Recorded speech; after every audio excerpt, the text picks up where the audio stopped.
Hello everyone, welcome back to another episode of This Old Cook. If it's your first time here, then just welcome.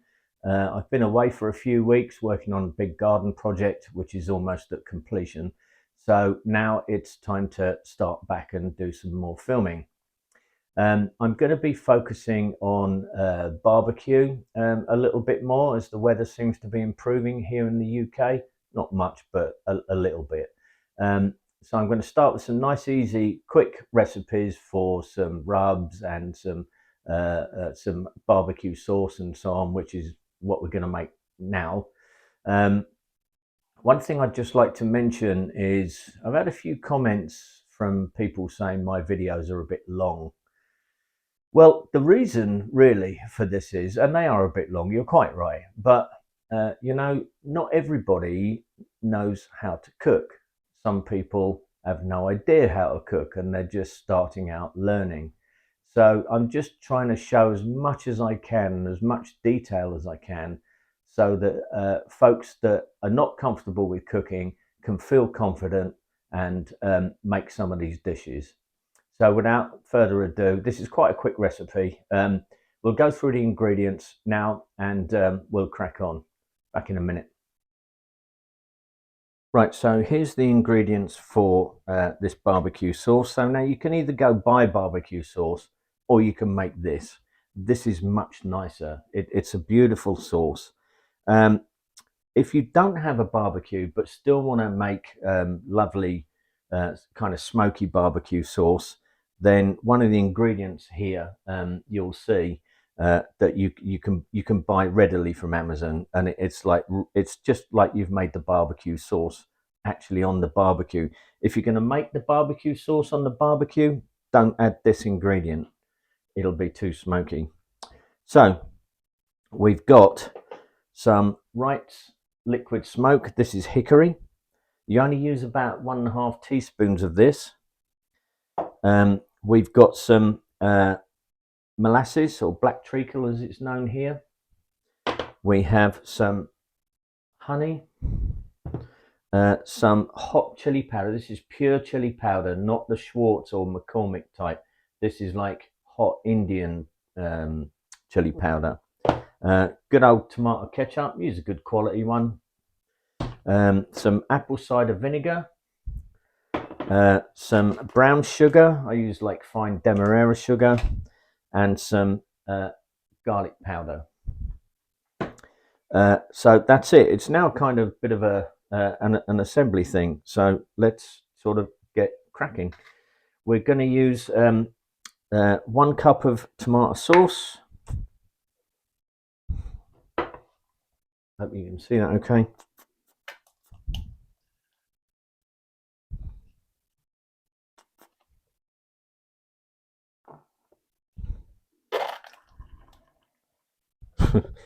That wasn't me.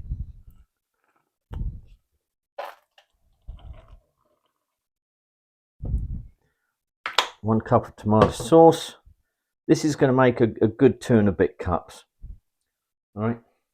So now we're going to use 1 cup of apple cider vinegar. Hope you can see this, all right.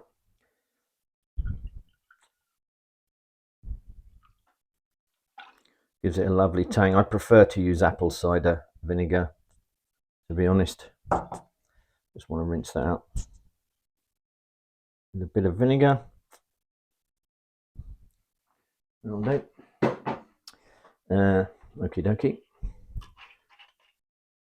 Now we're going to have 2 heaped tablespoons of sugar, this brown sugar.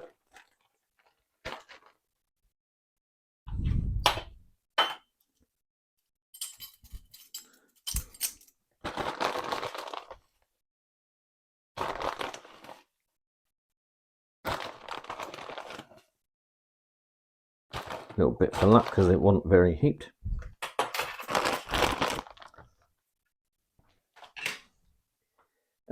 Oh yes, nearly forgot. One ingredient I almost forgot. We're gonna be adding 2 tablespoons of Worcester sauce, or in this case, we use Henderson's relish here. which is very similar to Worcester sauce, but one of us cannot eat fish, and as you know, Worcester sauce contains anchovies. So that's a no-no here. So 2 tablespoons of Worcester sauce. 1, 2.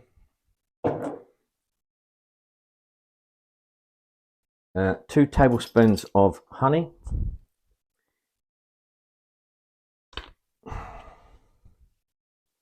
Now, one little tip here, if you're going to use molasses or honey, is if you just put just a little drop of oil into your tablespoon, like that, then your honey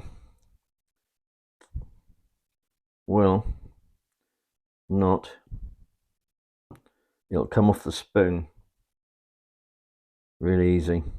See that?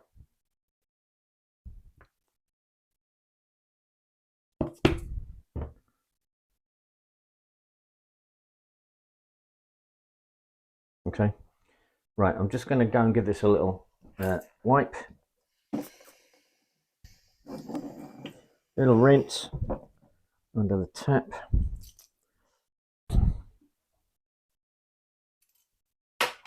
That's it. So next thing, we're going to add some garlic powder. The apron's come undone, excuse me. Just half a teaspoon of garlic powder.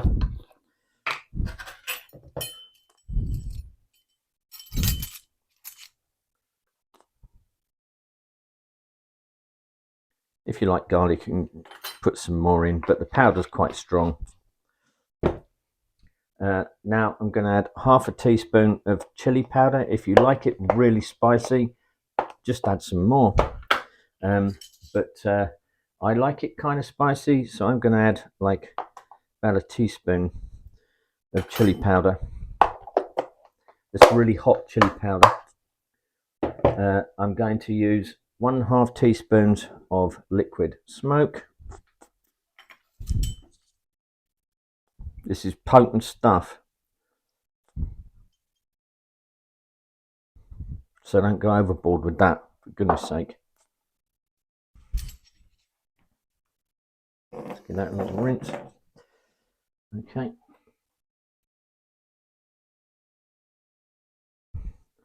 Now we're going to add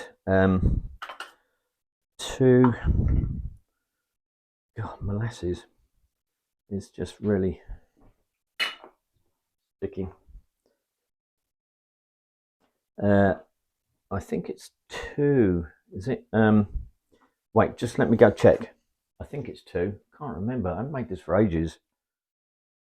Right, so no, it's 1 heaped tablespoon, or heaped, but 1 nice big tablespoon of molasses. And then what you have to do, like a real big spoon like this, so it goes everywhere. Now you just wait 6 to 7 months for it to all come off the spoon. Help it along. My finger is clean.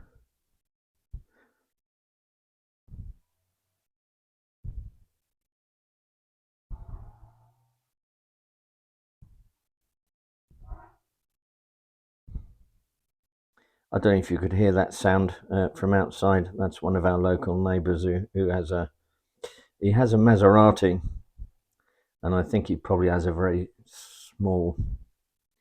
I'll just wash this up.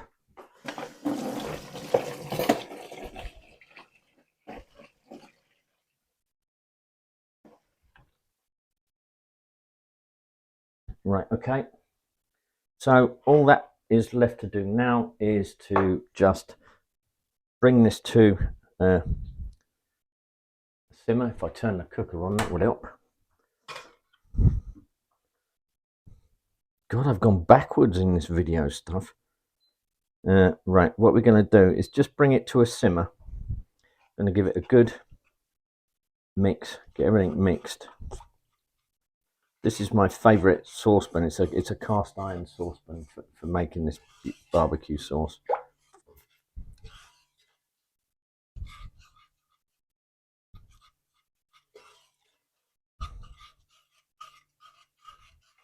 Right, I'm going to bring this to a simmer and then come back when it's done and show you where we are. Back shortly. So as you can see, it's come up to a simmer. We're just going to let this simmer gently, stir it occasionally for about 5 minutes. And then that's it. Let it cool and store it in the fridge for, it lasts for ages in the fridge. As it's vinegar based, it lowers the, as well as the ketchup being vinegar based, the pH is quite low. So it's quite stable in the fridge for quite some time.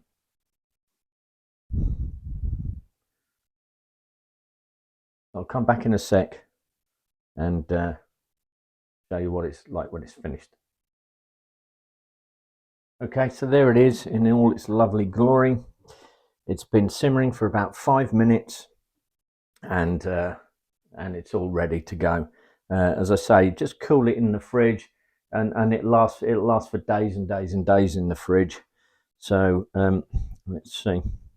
It's a beautiful colour. It looks slightly redder than it actually is.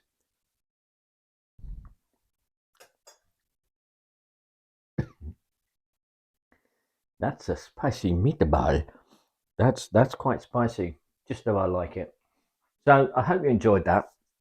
The next one is going to be a cold one. We don't really get decent ranch here in the UK like you can in America. So I'm going to show you how to make it, but with just a little twist. I'm going to make a chipotle ranch, which is absolutely phenomenal. It's a phenomenal dip. It works brilliantly with pizza. If you don't like any spiciness, then you can just leave the chipotle out and have it as normal ranch. But that's the next one coming up. So hope you enjoyed that, and thanks for watching.